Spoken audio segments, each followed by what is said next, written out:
Elon Musk is right now the subject of several OSHA investigations. Multiple companies are subject of multiple investigations. His rocket company has an injury rate that's about 9 times higher than the industry average.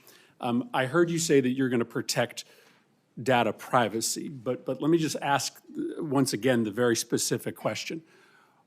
Will you commit to denying access to Elon Musk or any of his representatives to information about labor violations at OSHA or any other information about labor violation investigations at the Department of Labor?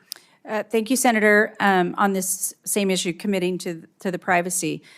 Again, I know that for most listening to this, it seems as though when we're trying to answer these questions, but I have not been in these conversations, as I'm not confirmed. I only see what has happened possibly on the news and so forth. The president has the executive power to have his coalition of advisors and determine what's best for the American people. He made a promise to the American people that he was going to do these things and check into what is happening. Other than that, I have not been read in on any of this. And if confirmed, I commit to taking a deeper look and working with your office and any other office on this issue. But at this point, again— This one feels pretty simple, right? I mean, this is an individual who owns companies that have existing investigations. Mm-hmm. He has a direct interest in getting information about the seriousness of those investigations. He has interest in getting information about investigations against his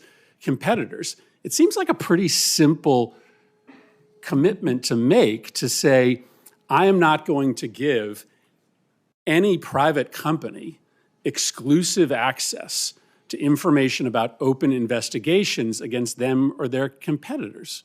I mean, why can't you just make that commitment to us? Well, again, the president has the executive power to exercise it as he sees fit. I am not the president of the United States. I work for the president of the United States if confirmed, and I will serve at the pleasure of the president on this issue.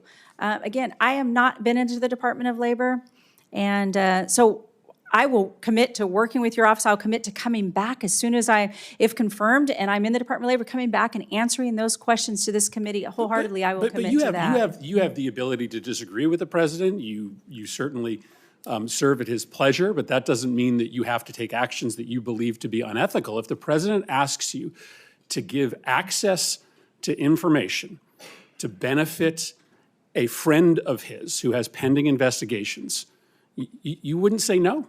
Well, the president, I think in building his team, a formidable team, to determine that, I don't think is expecting yes men and women. We are going to be advisors to the president, and I would talk to the president. But on this issue, I'm not an attorney. I would certainly consult with the Department of Labor solicitors. I would certainly consult with the White House and their attorneys.